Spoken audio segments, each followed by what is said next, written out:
circle representing a hole. Okay? So now let's get into graphing. Again, you want to make sure that you have these graphing strategies written down. If you follow these strategies, you will be more successful than just trying to do it on your own willy-nilly. Okay, let's start with a function of x plus 2 over x squared minus x minus 6. The first thing you want to do is you are going to want to factor the denominator here. So at any point in this class where you are not sure on what to do and you have the opportunity to factor, do it. It will set you probably on the right course. Okay, so this turns into x plus 2 times x minus 3. We're in an instance here where we get to now divide. And we can actually cancel these out because we have an x plus 2 divided by an x plus 2. So now we are looking at this other fraction of f of x equals 1 over x minus 3. Okay? We want to call this the simplified factored form. Okay? Simplified factor form.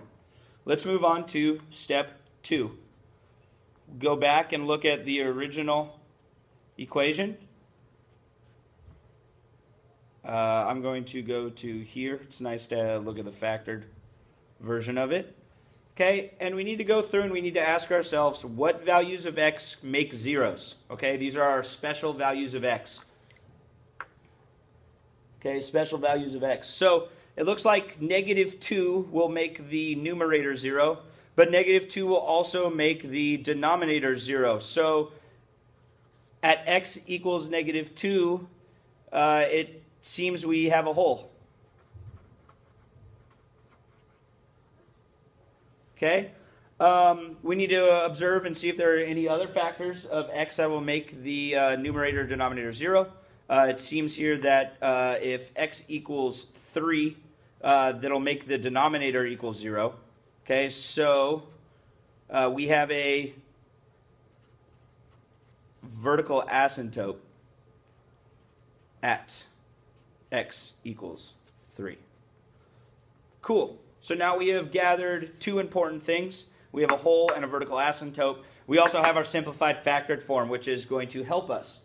When we go to make a table, step 3, make a table. Okay, I'm going to do my table from negative 5 to 5. And you guys can do that here. I'll put it up like this. So negative 5 to 5, kind of, if you guys can see that. Okay, if you want right now, you can stop the video and go ahead and fill in the table on your own. I'll give you a second to do that. And if you didn't stop, well then here's the table, okay? Notice how that at negative 2, one of my special values here, I wrote nothing, and I actually put that we have a hole. Same for 3, I wrote that we have nothing. I could actually go through and say that, well, I have a vertical asymptote here. Okay, so now we have 1, 2, and 3 done. We can move on to step 4. Again, the table is what we're going to be plotting with. And I know you're kind of sitting here saying, well, Alex, you made, oh, sorry, Mr. Wilson, made a table using 1 over x minus 3, while our function that we started with was x plus 2 divided by x squared minus x minus 6. It turns out that when we graph it, the graphs are so related that they are actually the same. So it doesn't matter which one we use the table for. If you need further explanation on that, I can give it to you. I'm just not going to do it in the video right now. Okay, so we've made the table. We need to determine, do we have any horizontal asymptotes? Let's see. I'm going to call this 4 down here. Okay. Do we have any horizontal asymptotes? Well, let's see. The degree of the numerator is 1, and the degree of the denominator is 2. So we have the instance of situation 1, in which the numerator has a greater power than the, the denominator has a greater power than the numerator. So we are going to say that we have a horizontal asymptote at y equals 0. Okay, now that we have all this information, we're at the point where we can plot and graph. So let's do that. Here's my graph. I'm going to throw my table down here so I have something to kind of just keep looking at. And I'll try and throw all my other information kind of around. Well, that's just going to get messy. Let's just dive into this. Okay, so let's start plotting points. So at Oh, and my scale here, I went by eighths going down on the y-axis, and because we got small fractions, and I did -5 to 5 on the x-axis. I'm going to be plotting my points in green. Hopefully those show up correctly. So 5 is -1/8. So -5, -1/8 right there. 4, -1/7. That's a little bit bigger than 1/8, so kind of like right there-ish, something like that. And then 3, we have -1/6, so just even a little, maybe a little bigger. Okay, then at 2 we have a hole, so we'll deal with that later. Then we get to -1, and that's -1/4, so that's going to be right here by my scale.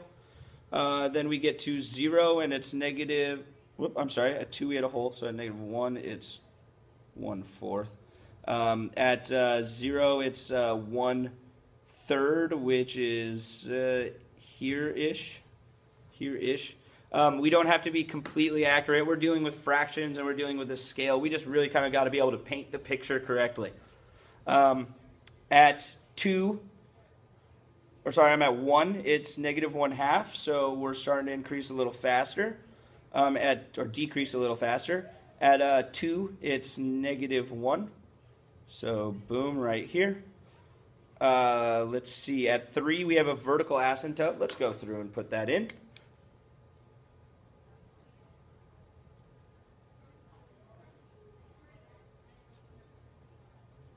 There's our vertical asymptote. We know the function will never get past that. And this is also x equals 3. Okay, and then at 4 we have 1, which is up here.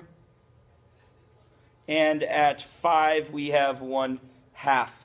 The cool thing about these rational equations is they're usually very symmetric. So the shape we kind of have down here, oh, I'm sorry, we have a horizontal asymptote, right? Horizontal asymptote at 0. So we will never cross the x-axis right here. Okay, there's our horizontal asymptote, and that's y equals 0. Okay, let's start to draw in our line. It kind of looks like it's some curve that's going like this. It gets closer and closer to the asymptote but never touches. Make sure you put arrows to let us know that the function is continuing.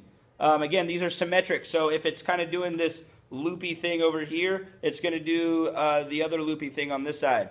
So it's kind of going to go boom, boom, something like that. And again, we're looking for the shape, not necessarily the complete accurate version of our graph here. Okay. Last but not least, we need to go in and put in our hole.